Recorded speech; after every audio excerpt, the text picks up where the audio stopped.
rivers across northern Wisconsin offer great muskie fishing action. And in just a few minutes, in part one of a two-part series, my brother Mike and I try fly fishing for muskies on the Flambeau River with guides Roger LaPenter and Steve Cervenka. And then, in an archival segment from 1988, we'll take you to Alaska, where human fishermen learn that brown bears have first dibs on salmon. But first, we'll hunt pheasants and chukars at Milford Hills Hunt Club with Tim Balcerzak, Mike Keegan, and guide Chris Cantrell. I'm Dan Small, and it's time once again for Outdoor Wisconsin.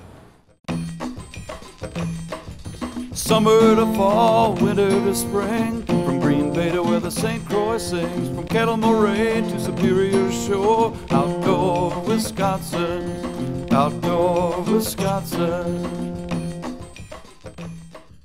Well, it's a beautiful late winter day here at Milford Hills Hunt Club near Johnson Creek, and we're out for a mixed bird hunt. Chris Cantrell is the manager of field operations here. Chris, what have you got in store for us? We got a few pheasants and a few chukars. We're going to be in the Browning field, which is located right here beside the clubhouse, and with the three of you guys shooting, hopefully we don't miss too many. All right, and you got Peach with us, right? We have Peach, our club dog, German short-hair pointer. She's just over 2 years old. You can see she's pretty excited here. We got the beeper collar, so you guys will know when she gets into the thick cover, you'll know where she's at. You'll be able to hear her. And it goes to a kind of a hawk scream once she goes on point. So we'll be able to locate her no matter where she's at. All right. And I'm out with Mike Keegan and Tim Balcerzak, who took the day off of work at Trek Bikes in Waterloo to join us for this hunt. Now, you've hunted here a lot before, haven't you? Yes, sir. Yeah, are you a member? No, but looking to become one. All right, well, maybe we can give you enough of a good time today to seal the deal. To seal the deal. Sure we will. All right. Well, shall we, let's see if go. We can get some birds? Absolutely. I'll turn the collar on and we'll be ready to go. All right, let's go, Peach. Come on, Peach. Here.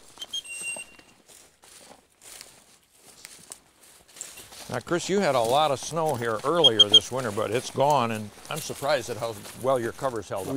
We had a ton of snow, and we're getting kind of worried there for a little bit, but we put a lot of effort into the cover, and once it started to melt, we were thankfully surprised at how well it came back. Yeah, it looks great. With 6 months of hunting, you got to have cover's got to be able to stand up.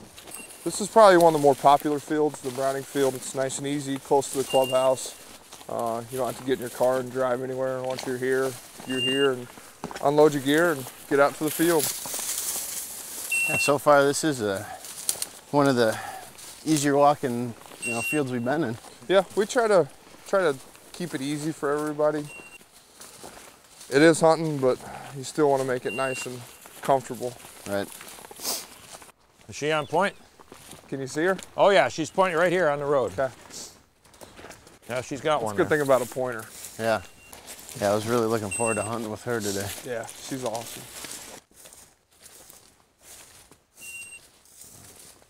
She's just trying to pinpoint the bird. Okay. I think it's in this patch here somewhere. Whoa, good girl. Yeah, whoa. I see it. Can you see the bird? Yeah. Is it moving? No. Okay, whoa. Oh, that's a chukar. Good girl. Okay. Whoa. Ready, Tim? Be ready, guys. Looks like a chukar. Yep. Be ready for more than one. It's right here. Okay. Good girl, Peach. Good girl. There it is. There you go. Now get it. Good shot. Nice shot, Mike. No doubt. Feathers. No doubt on that one. Oh, fetch here. Good girl. Here. Fetch here. Fetch here. Good girl. Hey, fetch it here. Good girl. Fetch it here. Come on. Fetch here. Fetch here. Fetch it here. Oh, come on. Fetch it here. Fetch it up. Fetch it up. You ever shot a chukar before, Mike? No, that'll be my first one. Beautiful bird. Yeah, it is pretty. Nice and fast, a little bit faster than a pheasant. A little bit quicker. Looks like we got another bird right here. She's on point. Good eating, by the way, too. So, all right, guys, be ready. We got another point here, Dan. I hear you. Okay, guys.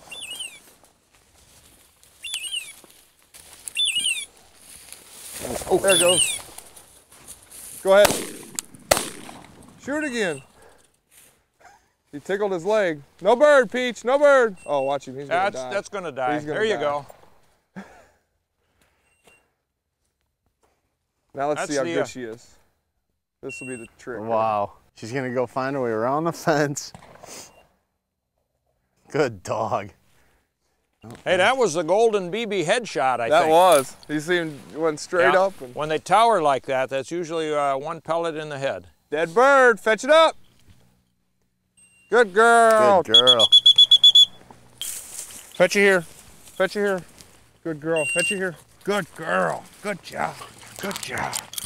Good retrieve. Yeah, that was a good one. That was a good one. There you go. A nice bird. Pretty bird. I'll take it. Just let you look at it.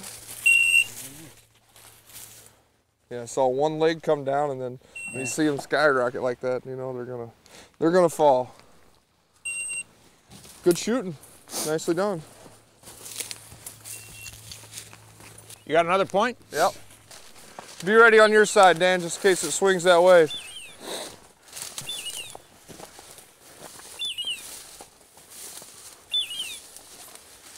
Whoa.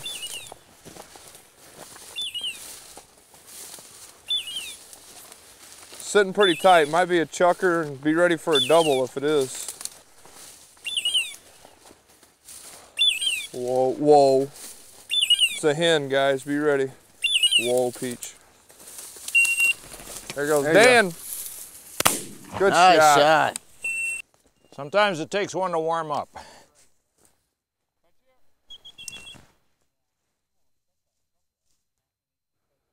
Good girl. Good job. Oh, yeah. Perfect. Good Mouthful job. of feathers. Nice shot, Dan. Thank you. It's a nice view from here. It is a beautiful view. You got the whole countryside, hillside. Oh, rooster behind us, guys. All right, nice shot, guys. Beautiful rooster. Good shooting, guys. I think they got a point over here. Just walk right at him. He'll get up.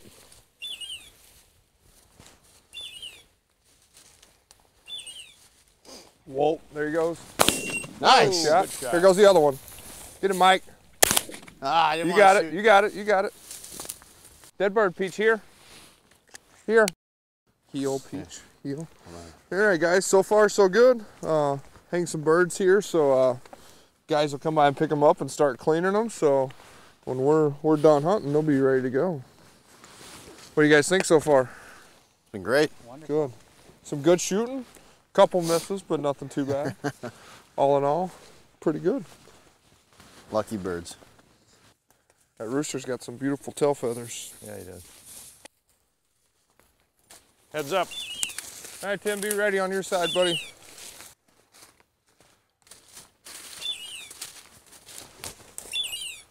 Good shot. Nice shot. Good shot. That's the way it's supposed to That's happen. exactly right. Fetch it up. Fetch it up. Fetch it up. Fetch it up. Fetch it up. Good girl. That's what you're supposed to do.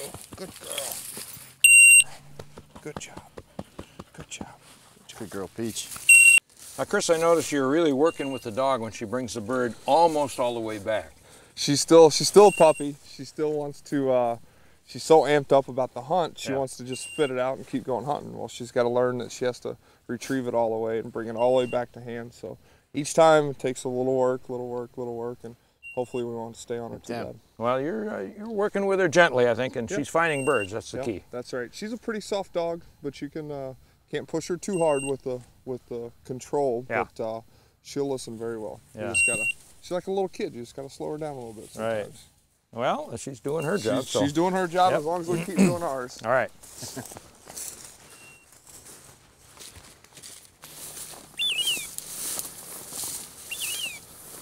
It's in here somewhere. You can see her tail still wagging. She don't know exactly where it's at, but it's close. Hen. Good shooting, boys. Well, guys, you have a good hunt? Great time. Yes, thanks. You bet. Well, you know, Chris, I know of at least 3 good reasons to hunt at Milford Hills. And one, of course, is the birds. We all got shooting, got a mixed bag. It was great. Hens, roosters, chukars, we saw it all today. We saw it all. And a second reason I can think of is the season. I mean, you can hunt how long? We hunt from October 1st to March 31st, so you got 6 months of 6 hunting, months. from warm fall to cold winter to hopefully warm spring. All right. And the third reason, of course, is lunch. It's a crisp October morning here on the Flambeau River, and my brother Mike and I are out after muskies with Roger LaPenter of Anglers All in Ashland and Steve Cervenka of Flambeau Guide Service. And Steve is running our camera boat today, and there goes an eagle, Mike. That might be a good omen, huh? It's a good omen. Now, Raj, what are the muskies likely to be doing this time of year? Well, they're actually starting to feed up big time. Yeah? We're going to try and cover as much water as we can today. It should be a good day for it. The wind's down, the river's a little low, but the fish should be active. Well, good. Well, Mike, I hope you've been practicing your fly casting. You and I haven't fished together in quite a while. I haven't hooked anybody's ear so far, so so hopefully we're in good shape. Okay, this is a streamer that Steve hooked me up with today. This is a large streamer fly. It looks like it's got a combination of fur and some feathers and some flashaboo in it, and it's tied onto a wire leader. And I got this on a 10-weight fly rod with a floating line, and we're going to look to have some fun with muskies today. Well, Roger, what do you got for me to fish with today? We're going to try an experimental fly. It's a hard plastic cone head slider with a little flash, some hackle, and some feathers. And it looks nice and bright. Should be good today. Hey, it's pink. That's different. Definitely different. I haven't seen this one before. All right.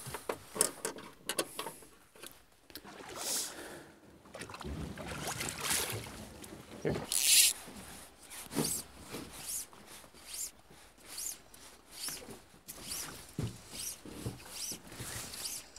Now, Roger, there's a lot of history to this river, isn't there? There certainly is. From what I'm told, most of Chicago wouldn't be built if it wasn't for this river system. Is that right? I guess way back when, most of the logs were cut up and floated down these rivers to the different mills. Uh-huh.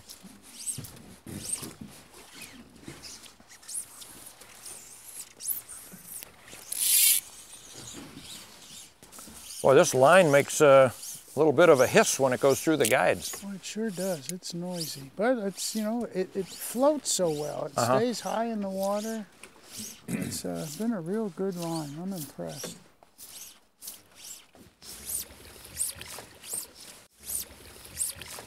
There we go. Oh, Fish got on, one. fish on.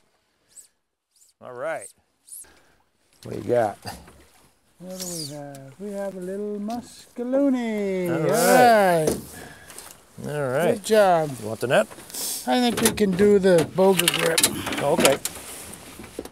Keep the tension on him. Yeah, just got to keep a tight line with him. Come on, buddy. There you go. Oh, Mike, you broke the ice. Yeah, with that fly I showed you about 5 minutes ago. Yeah, he walloped it. Great. Yeah. All right. Well, let's put him back and get some more. Okay. Go back and grow up. Look for his big sister. Yep. Woohoo! All right. Good going. All right. That's one. Well, Roger, you sure carry a lot of flies in the boat with you. Well, we've tried that pink one for a while. I think it's time to try a different color, maybe even a different style. Yeah? We'll go more with a minnow pattern, I think, and see how that'll work. Okay. So what happens is that tinsely stuff really puts up a lot of action as you strip the fly through the water, and even if you stop and pause and let it sink, it kind of wiggles as it's sinking down too. It's got some great action. So it's always moving. It looks alive. Yep. Midway through the trip, we switched boats with the camera crew to give Steve Cervenka some on-camera time. And Mike and I traded casting positions too. Now it was my turn to have the first shot at new water. Well, Steve, how long have you been fishing this river? Well, quite a few years. Now, you mentioned there are a lot of rivers. There really are quite a few musky rivers that all are up in this Price County, Sawyer County, Ashland County area, aren't there? We got the North Fork of the Flambeau, which we're on, and the South Fork is another good river. Mm-hmm. You know, the main fork of the Flambeau too, where they come together, and then the Chippewa River system, East and West Fork of the Chippewa, which isn't too far from here, and then the Jump River too is another good river. The North and South Fork and the main fork of the Jump. Mm-hmm. Those are. And then there's a small river right in Phillips called the Elk River. Yep, I've heard of that. Very good fishing. Yep. I mean, a lot of good bass and muskie fishing in these rivers around here. So how do you choose which one you're going to fish? Oh, that's kind of the fun of it, you know.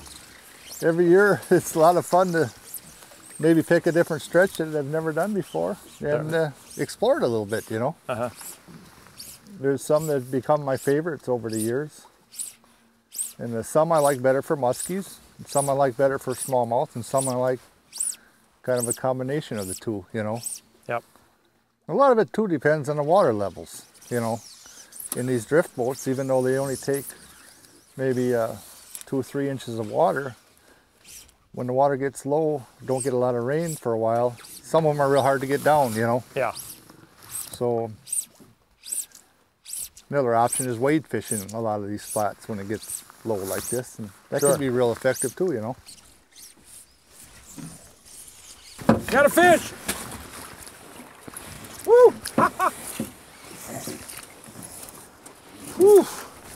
Man, right on that bar below that run, apparently. Uh-huh.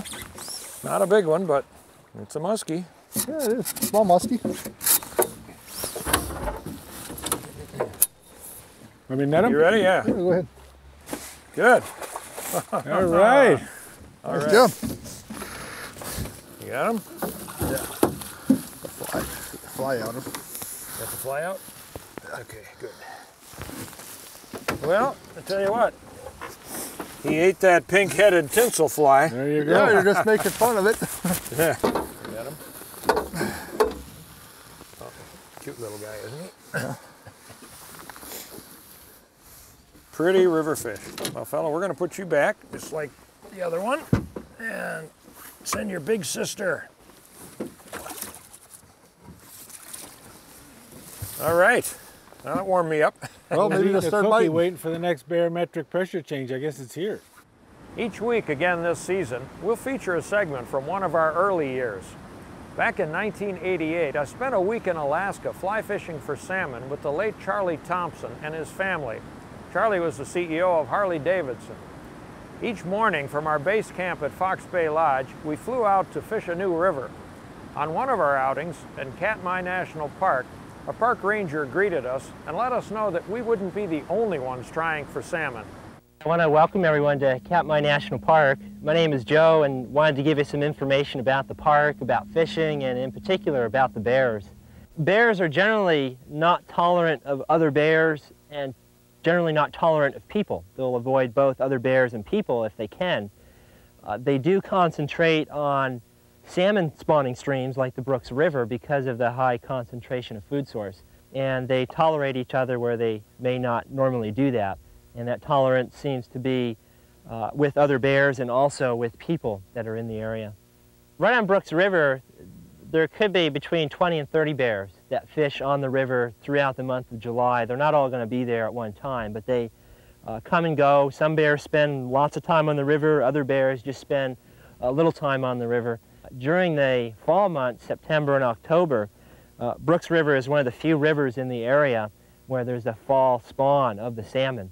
And with the large number of salmon there, and without having another food source readily accessible, even more bears come here, and there could be up to 40 bears that fish on Brooks River. But throughout the entire national park, there's anywhere between 700 and 1,000 bears. We do have the world's largest protected population of brown bears within Katmai National Park, so keep your eyes open anytime, anywhere you can expect to see a bear. Just because you haven't seen one lately doesn't mean you won't see one around the next bend in the river, or if you're hiking on the trails that there won't be one around. But there's 3 situations you want to try to avoid with the bears, and that's surprising a bear, getting in a confrontation with a bear over its food, and also not to get around sows with cubs. And any bears that you do see, you have to keep 50 yards from those bears. If you see any sows with cubs, be sure to keep a little bit farther distance, more like 100 yards from the sows with cubs, because they're a little bit more wary of people being in the area with their young. As you're moving around up and down the river and also hiking the trails, a good thing to do is to make noise. Clap your hands and call out "ho bear" every once in a while. That way, if there are any bears in the area, it'll at least know you're there. And if you do have a surprise encounter, it may happen that you're walking up the river or come around turning the trail and there's a bear. The bear is probably going to be just as surprised as you are. And one thing you don't want to do is to turn around and run, because bears are a lot like dogs. If you turn around and run, it'll get excited and may decide to run right after you. The bear is going to be checking you out. They have real bad eyesight, and they're going to be smelling and listening to try to figure out what you are, whether you're another bear threatening it, or possibly a moose calf that would make a nice meal, or just a human being. So you can help the bear out by making noise, calling out "ho bear," and backing away from the bear. If you're on a trail or on the river, the best thing to do is to back away from that trail or the river. For the most part, the bears are moving up and down the river, so if you just get to the bank and walk away from the bank, the bear will generally go by you and you can go back to your fishing. Another possible thing that might happen to you while you're out there fishing is that you get a fish on your line and then a bear comes into the area.